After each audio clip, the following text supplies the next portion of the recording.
I forgot this once. That was not fun.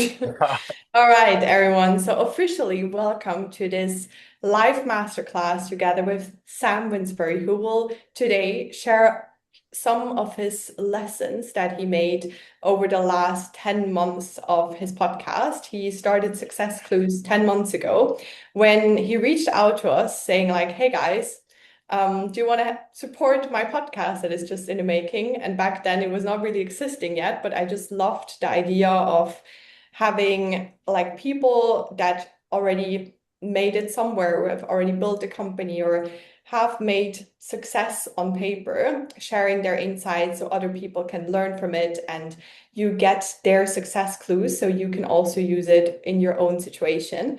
And I have never regretted that we have supported Sam's podcast ever since because the conversations and like all the episodes were always really, really insightful. And I kind of wait to get a bit of a summary of all of them in today's session for the next 45 minutes. And yeah, also just get some more deeper insights on those guests that he was able to interview. And also can really recommend everyone to obviously follow the podcast and to dive into the previous sessions and see all the next ones that are coming. So, quick overview of what we'll cover today. We're first gonna get to know Sam a little bit. And more about his journey from like also not only building success clues, but also he has built a very successful personal branding agency, Kurogo, which is based in the UK, helped over 350 entrepreneurs to scale their personal brands on LinkedIn. Very impressive, built a huge team around it. So really excited to also learn more about that. Then we're having our little fireside chat, covering the 10 lessons from 10 months of interviewing top founders. And then also Scribe, Sam will give us a little bit of an insight of his Scribe workflow, because obviously there is an overlap between both of our focuses.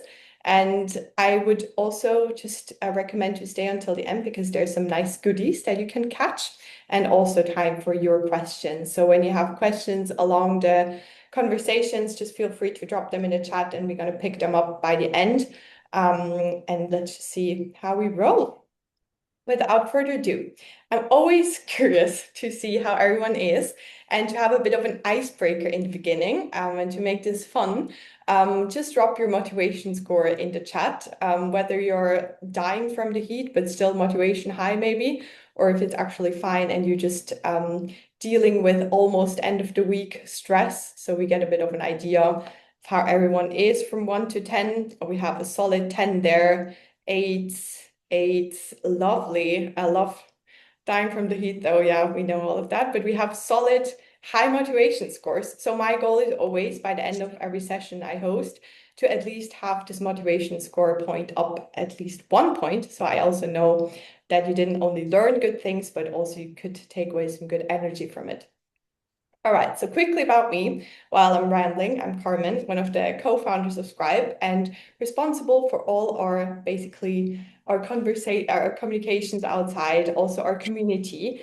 And I'm basically, since the beginning of my career, I started with journalism. I'm always really passionate about great stories. And I think so many people out there have amazing stories to tell that are not heard enough yet. And we can just help each other out by making those stories heard. And that's also where the idea of Scribe was born, which is basically for everyone who doesn't know Scribe yet.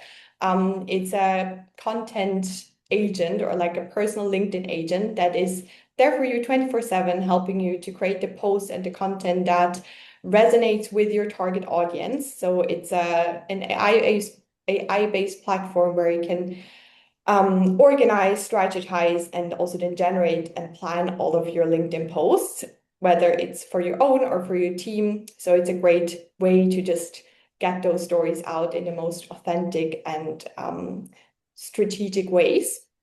But we'll see a bit more about the platform also in a second.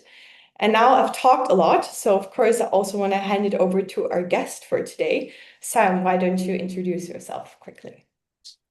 Yeah, happily. And obviously, thank you for having me here. It's super exciting. For those that haven't come across me before, as you rightly said, I currently run a company called Kurogo. So Kurogo is a personal brand agency for some of the leading founders, CEOs, executive teams around the world. We've worked with over 350 clients at this point. We've been running a little over 5 years officially, and we're now a team of 24 amazing people. We have team all over the world. We have clients all over the world too. And a lot of our work and kind of where our worlds overlapped initially, Carmen, was because we produce a lot of content for our clients on LinkedIn. So typically clients will come to us when they want to be better known in their industry. They want to be seen as the authority in their space, but they don't understand how to do that, or maybe they don't have the time or the resources available to do it on their own. We come in and we support them in becoming the number one authority in their industry. Exactly. And you've done this very impressively well, also with your podcast. So maybe you would just, also say a Yeah. quick word about that and how that all originated. Yeah, so I spend a lot of time speaking to very, very successful entrepreneurs. That's one of the perks of my jobs. And I have so many great conversations with clients, with potential clients, with just people in my network every single week. And I started to think that other people would benefit from those conversations. I'm a big believer that success leaves clues. And that's another thinking behind the name. Most people go through life learning from their own mistakes. The smartest people in the world just learn from other people. And stupid people, well, they've already got all of the answers, so we can ignore them. The smartest people in the world learn from other people that have already been through what they're going through or already achieved what they want to achieve. So I wanted to take those conversations I was having one step further and speak to lots of other successful online business owners and basically learn the blueprint to success in their specific area of specialism. So I spent the last 10 months interviewing some incredible people, learned loads and loads, and I'm super excited to share that with everyone today. Really excited. Who was your favorite guest so far? Oh, you can't make me do that. You It's can't gonna be make a me do lot. that. My favorite, I think one of Oh, my favorite episodes was with Tom Hunt. So we're gonna also hear one of his Tom's lessons. was really good. Yeah. Oh, there are so many. The guys at the Venture Room were great. I think that's might be the best performing one. Um, so they're a really, really good one. But at first I didn't expect that to be the best performer, but that was up there. A recent one with a guy called Safwan Mohammed. He runs some YouTube channels for some of the top personal brands. I found that fascinating as well, but it's so hard to pick. I don't think you can make me pick one. Yeah, well, maybe everyone will have a favorite lesson after today's session for Yeah. sure. And I think one of the great overlaps that I also saw since the beginning is that your approach both to Kurogo but also to Success Clues is basically to make more of those lessons and experiences from people accessible for others, because after all, it's like our claim for Scribe since the beginning has been people trust people, not brands. And I think there is no better sentence that summarizes this better. But also, like for me, I think it has always been, I'm just fascinated about people's stories. What would you say? And then also, I will happily transition over to learn a bit more about your journey. What has led you to this realization that we just don't hear enough of those stories, and too many people basically trial and error themselves? And then also just what made you come to this realization to not only start the agency around this, but then also the podcast? Yeah, so I guess the point on people trusting people has always been the case. Like it's people think this is a new phenomenon, but it's literally ingrained into our evolutionary psychology to trust other humans. And brands have been using humans to build trust their audience for decades. It's just that in the 2000s, early 2000s, they did it through celebrities. And in order to do it, you need a $25 million budget and a sponsorship with David Beckham in order to do it, right? In the 2010s, it moved more towards influencers online as like things like Facebook and Instagram started to become more popular. And then between kind of 2018 and the early 2020s, we started to focus more on creators. And it was like smaller level influencers that were creating things themselves, not just publishing social media content that came the main sort of trust. But the biggest and most effective way to build trust now as someone in business is through the founder's brand, is through the people behind the business or the executive team, the people running it. Nowadays, more people, they don't want to hear from logos as much. They don't necessarily even want to buy things that are endorsed by the biggest celebrities in the world, whilst that still does have some level of effectiveness. The most effective thing is hearing from the people behind the business, because that makes us trust the business by association. And that was one of the first realizations I made that led me towards starting the personal branding agency. The way I actually came across it initially is I was freelancing whilst I was at university. So on this timeline here, 2019, I was actually studying at university. Whilst I was studying, I was trying to get all sorts of like freelance marketing projects, like anything you can imagine, ads, videography. I just wanted to get my foot in the door of the marketing industry. So I would go to like these events. I would message business owners on Facebook. I would send out emails. I was constantly met with the same response, which was them basically being like, who the hell are you? You're just some kid. You're just this young kid, right? How can you possibly help me? And I was getting really, really frustrated. I just wanted to make it into the industry. I was obviously like broke student, wanted a bit of cash in the door. And as a last resort, I went to the most businessy place I knew, which was LinkedIn. I posted on LinkedIn. I remember my first ever video. I was literally shaking as I was holding my phone, and I published a video. And of the first couple, nothing really happened in the first few weeks. It was quite quiet. But then after that, I started getting people reaching out to me. So rather than me trying to approach people and being told basically to leave them alone, people were actually coming to me. And then in 2020, when I was due to leave university, didn't have a job lined up, was straight into the middle of like the height of the global pandemic, no real career ahead of me. People started reaching out to me saying, I've seen your content on LinkedIn. Can you help me do the same? So I freelanced for a little bit whilst I was leaving university. And then in 2021, I had enough clients to actually start up Kurogo. And we hit 10K a month pretty quickly, actually, in the grand scheme of things, within 6 months of me actually kind of taking this full time and being really serious with it. 2021, we grew really quickly, started hiring our first few team members in early 2022. And I won't make out like it's just been plain sailing this whole time. But a lot of this time between 2022 and 2025, it has been a period of putting out fires, making lots of mistakes, going through long periods of stress, and really learning through trial and error. And that was one of the points where I realized, why am I making all the same mistakes that hundreds of other people have already made? Instead of making them myself, why don't I just learn what worked for other people? So I started to actually have conversations and ask people and speak to our clients who are further ahead of us and get mentors and invest in training and developing myself. And after doing that, very shortly after, we hit our first $100,000 month, which was a huge moment for me personally and the company. I didn't even think that was going to be possible when I first started the agency. It wasn't even like, I couldn't even comprehend it if you'd told me that was going to happen. So that was like a crazy moment for us. And off the back of that, because I was so convinced that success leaves clues and that the smartest way to learn is to learn from other people, that's when I launched the podcast at the back end of last year. And now I have the pleasure of speaking to top entrepreneurs in the world of B2B and online business every single week. Team, as I said, is 24 wonderful people now. We've helped probably nearly 400 now. I'd have to run the numbers again. Definitely over 350 clients.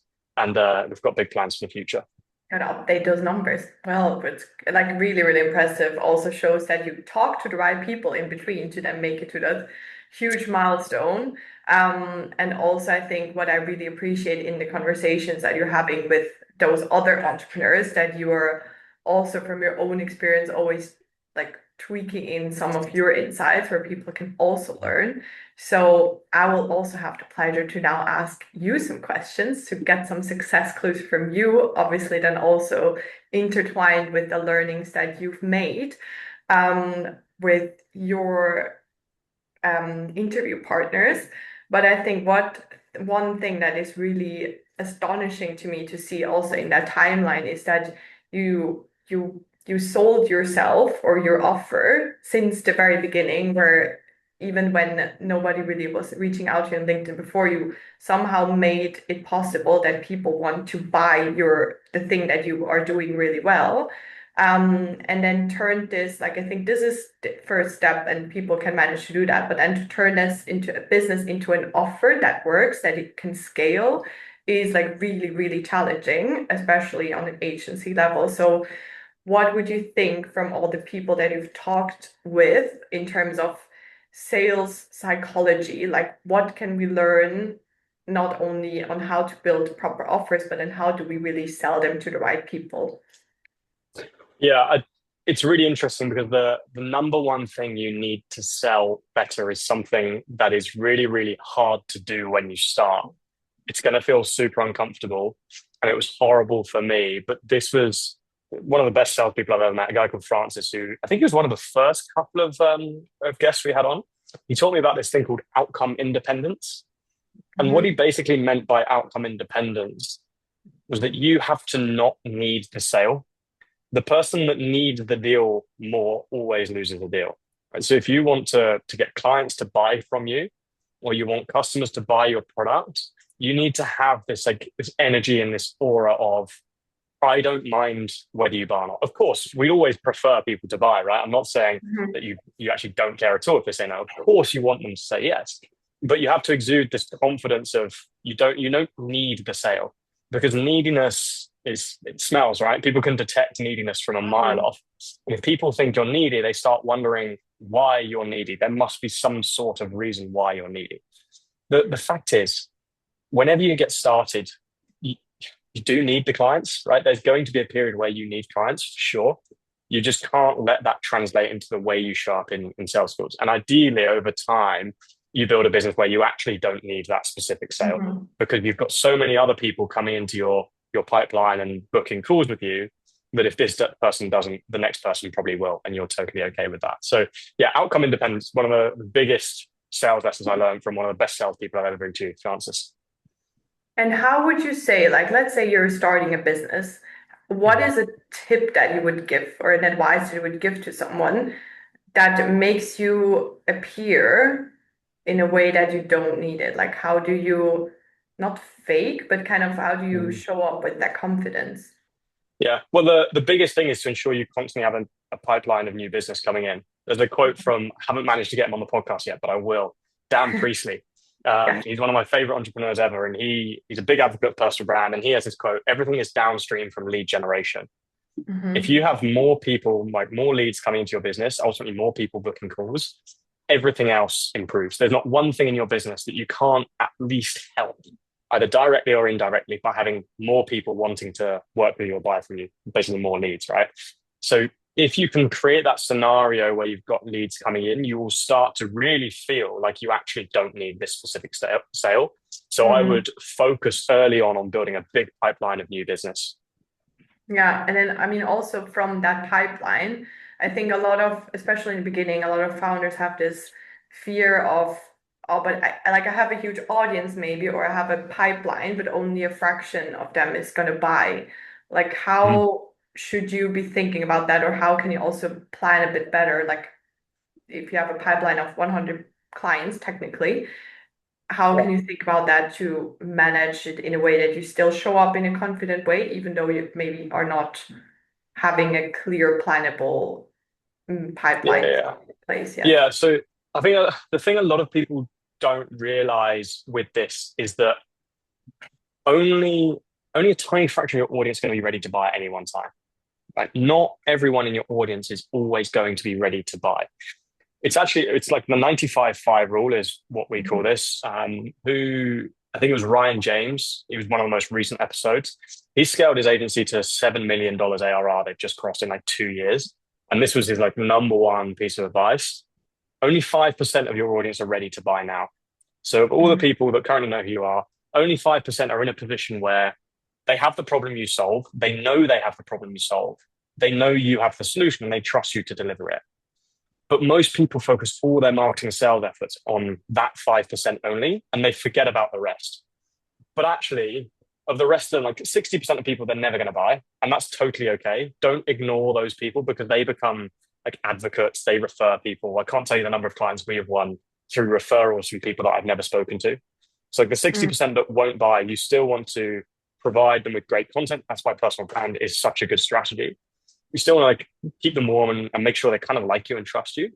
But it's this 35% that remains that's where you really, really want to focus. So these are what's called future buyers.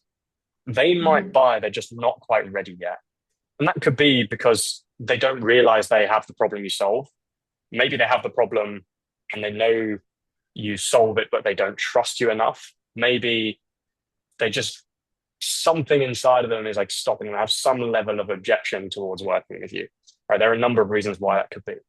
But those 35%, if you present them with the right content at the right time, will buy in the future.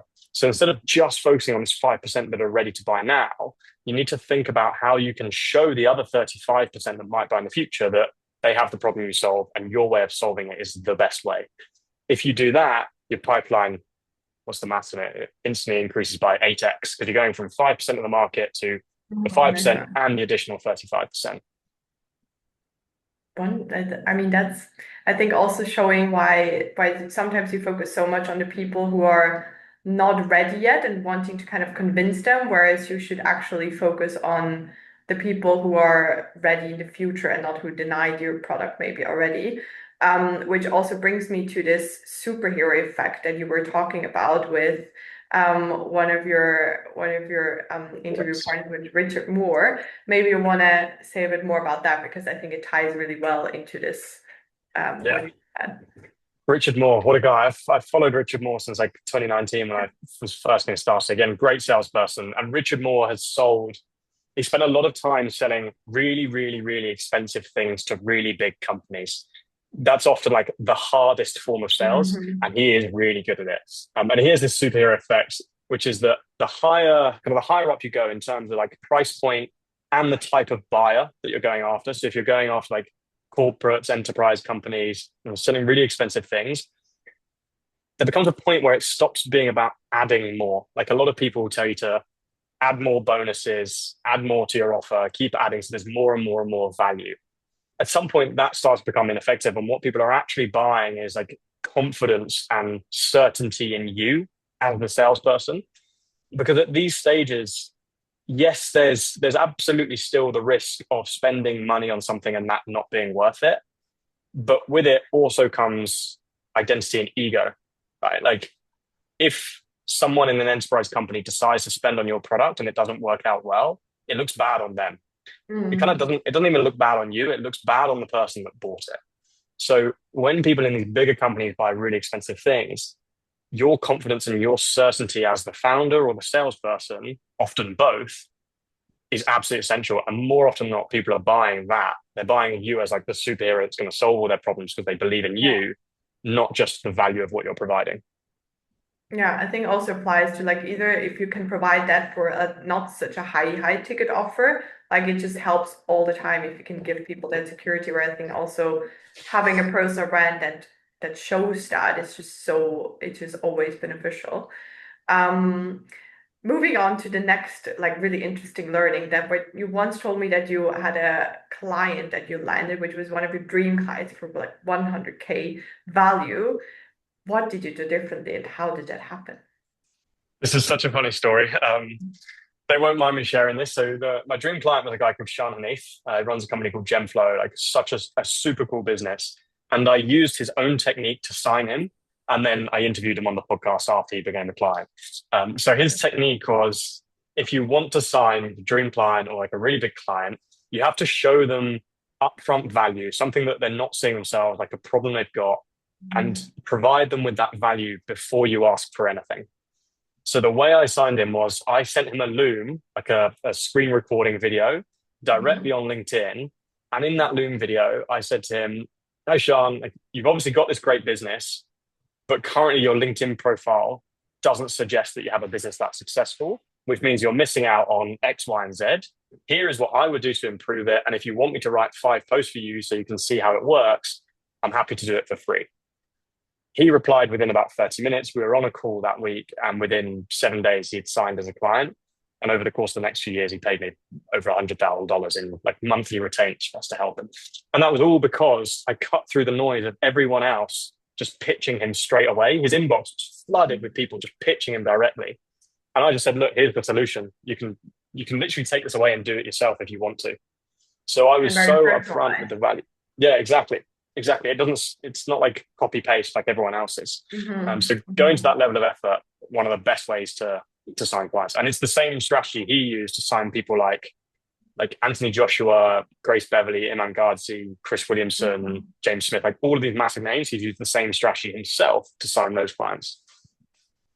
Very well done, I would say. Like, and I think for everyone, like maybe there is some way to adapt on this. And I just always having something that, as you said, like cuts through the noise of content brings me also to like this. I mean, we're talking about content, we're talking about building a personal brand. It's your business basically as well, just like us.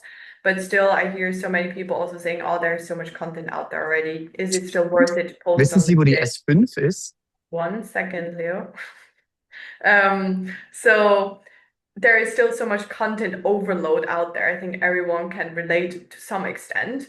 But then we still see if you do it right, and we will talk about what is right, it can be so impactful and so beneficial. So from everyone you've interviewed, what would you say is this thing or this special ingredient that makes you cut the noise if you do content right? Yeah, I've been fortunate enough to interview some incredible content creators, but probably some of the best are the guys at the Venture Room, was one of the reasons I said it was why it was one of my favorite episodes. So the reason what the Venture Room is basically is they interview founders about how they became successful, but they stop them on the streets. You might have seen like similar examples on, I think there's someone in the States that does it, but they're like the big ones in the UK that do it. And what they taught me was around this idea of pattern interruption. Because there is so much content online right now, if your content looks like everyone else's, people are just going to scroll past it. You have to do something unusual or strange that gets people to actually stop and consume it. So the example of the Venture Room is they interview like 7 and 8 figure entrepreneurs, like ridiculously successful people, just in the middle of the street. And that like contrast is what makes it interesting and what creates curiosity. If you do the standard content like in the same studio that everyone else uses with like the same background where you've got like the fake plants, like it's been done so many times before, so it's really, really hard to cut through. Whereas what they did was completely ripped up that script and they were like, no, we're going to do it on the streets of London, like in the middle of a road. Instantly, as soon as you see that happening, before you even know what the content is about, you're curious about it and you're going to consume the first 3 seconds. And that's where they hook you in. So yeah, Venture Room, like best for content creation. And that's the number one principle they use. Yeah, I also love this, like how they made it so accessible as well. Like usually you see those top entrepreneurs only like speaking up on big stages and stuff, and you just see them more in a personal setting, which again speaks to this thing that we mentioned in the beginning, people trust people. So if you see those super top founders also just people like us, it's another trust factor, I think, that you sprinkle in there. And for like, again, you talk to so many amazing entrepreneurs who also have this successful personal brand. If you would have to name the like key ingredients for anyone who wants to start that or to do it right, there's of course strategies around it. Use a right tool like Scribe, obviously. But what would you say apart from this makes a difference from a good personal brand or a successful personal brand? Yeah.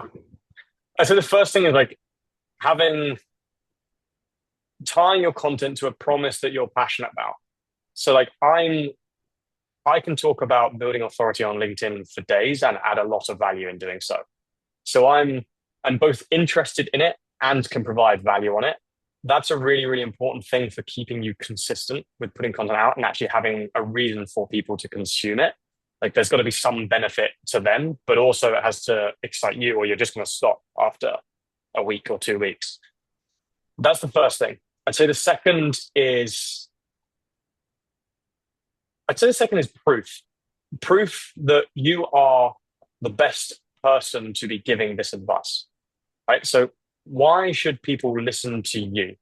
There's got to be some sort of reason why you are credible or worth listening to on this specific topic. And the best example I can give for this is if some random guy in the street stops you and says, invest in this stock now, it's about to explode, you would not listen to them at all. You'd think they're crazy and you walk straight past them. If Warren Buffett said it in an interview, you'd buy the stock straight away. Because Warren Buffett is positioned as someone you would listen to for investment advice. So that's really, really important. And the final thing is packaging. So the packaging is like the wrapper that the content takes. It's not all about the information you're sharing, but how you present it. You have to find new, interesting, exciting ways to present the same ideas over and over and over again. But that's really how you build a reputation, which is what personal brand is. It's the same ideas over and over and over again, but packaged into new and exciting ways each time. Absolutely, couldn't agree more. I think it also applies to just building a business. Like if you're Mhm. passionate about something, if you find a way to do it a bit different than others have done it for you, and then also prove that you can solve it, then you have like a good start to build a business, or like at least ingredients. And I think the passion part, I really like that you mentioned this, because I think it gets lost sometimes a little bit in this whole like fast moving AI world. You can build everything and anything. But if you're not passionate about it, I think there's just one of the biggest things that is still what makes a business unique and adds the special spark. And then also once you start hiring people, and I want to talk a bit about this because you've built a team of like 24 people, which is I think exactly this team where you still know everyone or the size, but everyone has a different background, different skills, but it's like seems to work really well. So like really impressive. And hiring is such a difficult topic. So maybe you can share one of your learnings that you had, or also from people in your podcast, when it comes to hiring, Yeah. how to hire well. We, we've uh, we've somehow always had an amazing track record of hiring brilliant people. And it's strange because I had no leadership experience or hiring experience. But I mean, I haven't even ever done an interview or had a job myself. Hmm. Like, and Perfect. I somehow have managed just to like hire good people. The biggest thing was a piece of advice that Dennis Yu gave me. Dennis Yu was actually one of my first ever mentors when I was building Hmm. the business. I signed him the same way I signed Sean, by the way. So he was a client and a mentor of mine. And then he came on the podcast and said the same thing: never hire a maybe. If Hmm. someone is a maybe in the hiring process, it's no. Maybe in hiring, maybe always means no. If it's not a hell yes, it's a hell no. Like if you live by that principle, you might hire slower and you might have to spend more time recruiting, but I promise you that's going to be far less painful than gambling on a maybe and it turning out to be the wrong fit. So never Yeah. hire the maybe. Yeah. And then also like letting them go is usually more expensive than And that waiting you a just bit have to go through the longer. same process Yeah, over and over again exactly. anyway. Yeah, yeah, exactly. And one other really interesting topic that I think is also just when it comes to building a business, we now said, how do we sell it? How do we package it? How do we find the right people? How do we price it is another thing. Like, how do we really get to this perfect ratio of having the best offer and the right price that people still pay, but you can also scale it. What are one of your best like pricing lessons that you've made along the way with your offer, but also from your podcast guests? Yeah, so like I mean, we charge now 10 times what I charged my first few clients for like similar-ish work. We're obviously a lot better at it now, but yeah, the advice to me was always increase your price, increase your price, increase your price. But then I interviewed Tom Hunt, who I think he's doing 4 or 5 million ARR with a completely remote podcast agency, like really, really cool business. And he said something that I was a bit lost for words on the call. He was actually like, you should charge less sometimes because he's trying to optimize for is it feeling like such a no-brainer that people stay for ages. He's This is the difference between like your monthly retainer or your monthly cost for a client if you're on a retainer model, if it's project based on your project cost, and lifetime value. He's optimizing for lifetime value, which is how much a customer spends over the whole course of their life with you. Right. So they might buy one project first, then another project, or they might have a retainer and stay on it for 3 months, 6 months, 12 months. He's optimizing for lifetime value, and sometimes a lower price will make it such a no brainer for people to stay that they will stay longer. That then means that they don't leave and he doesn't have to spend on acquiring new customers. So, although he's charging less for that client, he's probably making more out of them over the course of their lifetime, and he doesn't have to spend extra on acquiring new customers. And I just thought that was a really, really interesting way of spinning with it. It's probably one of the things that like challenged me personally the most out of everything I've been told on the podcast. I love that if you get the other perspective and then you also see that it actually works. Like always, it always depends also on the offer.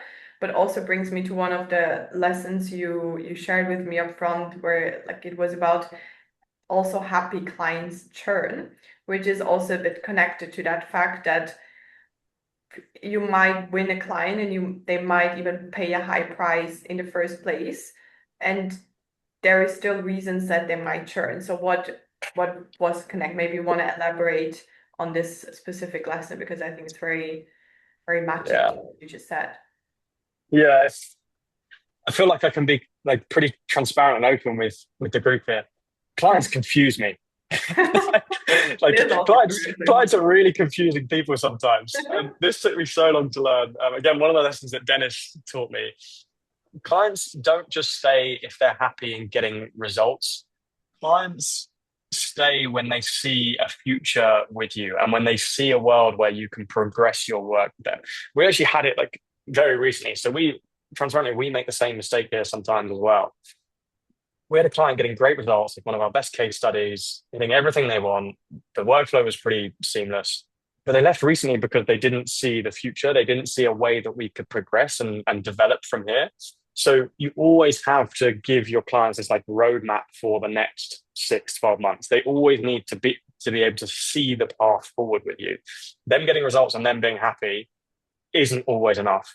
They Mhm. are Clients are strange, and just make sure you've got a future for them. It will save you a lot of headaches and a lot of confusion when you're wondering why they leave. Yeah, but like also thank you for sharing it. I think we always still make mistakes, and that's exactly what keeps us learning. And then you get to this new realization and like, oh, of course, if I haven't I done this before, and then you're just doing it all over again, make the next mistake. So I think also all of those podcast guests that you had, what I really appreciate about them, they're very humble of them also saying, hey, yes, I made this eight-figure business, but I'm still making a mistake. So I think we're all in the same boat here, that we're never stopping to learn. And now obviously I want to also know a bit more about your way of using Scribe and how you have like also made it possible to grow this podcast over just 10 months to this amount of following, to like getting those guests on, had also obviously a lot to do with you marketing it in the right way. So do you want to share a bit more about that and how you made that possible? Yeah. So I've not actually interviewed a podcast producer or host yet. So growing a podcast is one of the things I have had to learn the hard way, which is through making mistakes and learning. The biggest one I've realized is that long form content like podcasts needs distribution. Distribution is the number one thing because they don't have the same discoverability that say like LinkedIn content or Instagram content, for example, has. If you publish a podcast on YouTube or on Spotify, there is some level of organic discovery, maybe more so on YouTube. Spotify or Apple Podcasts, it's very, very minimal. You're not getting that distribution to the right people, which means you could go to all this effort of planning an episode, getting an amazing guest in, recording this like super valuable episode, but then no one listens to it. And that is it's such a shame, such a waste of great value, right? So really have to focus just as much on distribution as on creating the initial piece of Mhm. content itself. And I greatly underestimated at the start how much distribution that would take. Does that make sense? Yeah, makes a lot of sense. And also having it on all the different channels, then it then will lead to this. Like whether it is LinkedIn, Instagram, YouTube as well. So obviously you also said how much Scribe helped you in that regard, and I would love you to just show your workflow a little bit. So I will just give you the screen sharing for a bit. There you Yeah. go. So LinkedIn, on the point of distribution, LinkedIn was obviously a big lever for us when we were starting because I have 65 odds. I think I had about 55, 60,000 followers when we first started. So that's 60,000 potential listeners compared to just posting maybe an episode on YouTube where I was starting from 0 subscribers. So LinkedIn, I kind of identified as like the biggest point of leverage. And I'll share my screen and show you exactly how I started distributing it because honestly, Carmen, Stripe has been a lifesaver for this. Saved me a lot of time. Can you see that on the screen? Yeah. Yeah, very well. Wicked. You've got the YouTube up on the screen, yeah, for the podcast. So I see YouTube now, yeah. Yeah, amazing. Okay. So this is the podcast channel, and I'll show you exactly what I do. Let's take like we'll go with these guys. We'll go with venturing because this was as I said, this was one of my favorite episodes. So what I would do is I grab this historically, by the way, for anyone that hasn't done this before, something like this, when I first started in business 5 years ago, would have taken hours, like hours to do, repurposing it into social content. So we've gone the effort of creating this great video. It's just over an hour long, loads and loads of value, loads of like nuggets of wisdom packed into this episode. I can leave it on YouTube and it can get like 5 views and it all goes to waste. Or I can publish it on YouTube, but then create lots of social content for platforms like LinkedIn or Instagram and distribute it and get lots of listeners in off the back of it. And what I do is Scribe. So I can't just Scribe here. We literally got all of our clients on this. So it's quite busy. So I come to this is like my Scribe homepage. And what I do is I come to sources. Just gonna make sure I've copied this link. So I've copied the URL of the YouTube video. And then in sources, you can see like all of these examples. You can do like, so I do like WhatsApp voice memos. I do just like random audio recordings. I upload our lead magnets in here. Just like general notes, sales calls or client calls I can upload in here as well. But one really, really cool feature is YouTube. So if I add source here and then select YouTube link, I can literally paste it in. You can see it's already pulled the thumbnail of it. And then I'm going to create posts from it. And what Scripe is basically doing in the background now is turning this YouTube video that I've created, is analyzing the full hour, and it's going to create a load of different posts that I can publish about this exact episode. Which, like, historically, I would have had to watch the whole thing back and manually, like, write them down Think about all every of it, single yeah. time. Exactly. So now I just paste that in. I might go and make a coffee or something. I give it a little bit of time to process, and it's just going to essentially process this YouTube video, and then it will produce drafts that I can just like straight up use myself, or I can now prompt it to create a specific piece of content off the back of it. It gives you these cool like scores for how potentially good this piece of content is going to be. So yeah, that's probably the biggest way that Scripe helps me turn podcast content into social growth and therefore more listeners for the episodes. There it is, scribing. There That it also is. works. I mean, also if for everyone here who doesn't have a podcast, it works the same for like meetings. Like if you have any sales calls, case study calls, it's just one of my favorite ways to just like use long form, or even if it's a shorter recording, just turn that into content, which is very unique to your perspective as well.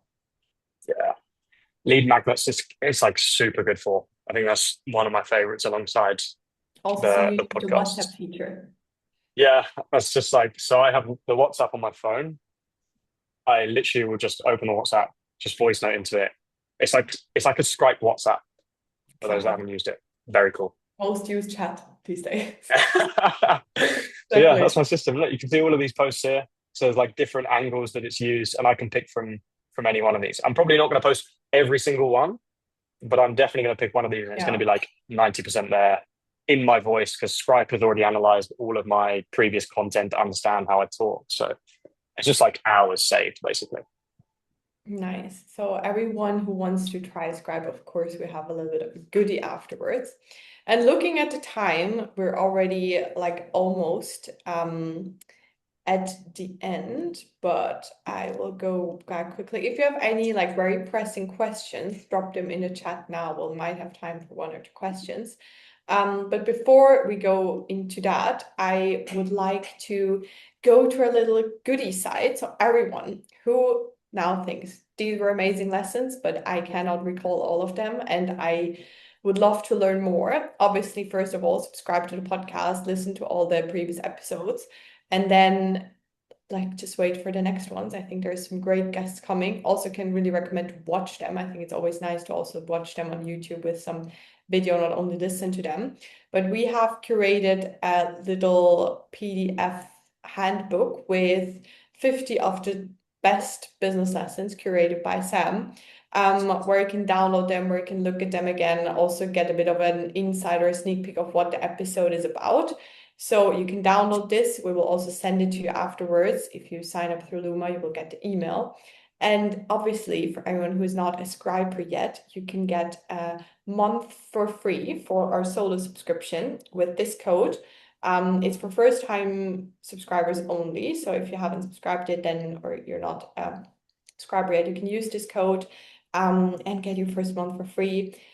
Like use all of your existing recordings that you have, try the WhatsApp feature, and just try to start passionately about the topics that you're working on, because I think, as we just heard from today, there is so much value and so much amazing content that still needs to be created and to be shared. And I will leave this page open for a bit, but if you have your most pressing question ready, please feel to drop them in the chat. And I'm very aware that Sam needs to jump to a next session. So we won't keep you here for too long, but it has been really, really insightful. So let's just see if anyone has a question. This is your chance. I'm giving you 1 more minute. Otherwise, I have a question. Obviously, I always have a question ready. Bonus question he's not prepared for. If you could interview one person that you haven't like mentioned yet, of course, you just said one. Who was it that you really want to get on a podcast? Dan Priestley, yeah. Yeah. So apart from him, who would you like to interview and why? Colin, we need to get you on. We tried to make that happen. We need to make that happen. Yeah, we wanted to make it happen when I was in London last time, so I will hopefully we'll get that done. Happen. Yeah. Yeah, for sure. We'll definitely get that done. Who else do I want to interview? Timothy Armu, super cool entrepreneur. He has a great story. He grew up in a London council flat, then built a number of businesses. We actually went to the same school, and he sold his first business whilst he was still at the school that I went to, which was super inspiring for me when I found that out at uni. One of the motivating factors was starting the business. He then went on to build an agency called Flamlights, which he sold for 8 figures, I think, like super successful. Has a really strong personal brand, and now just does like loads of amazing things. He's a serial entrepreneur, and whenever he talks, I'm hooked, and I just love the way his brain thinks. So he'd be a great one.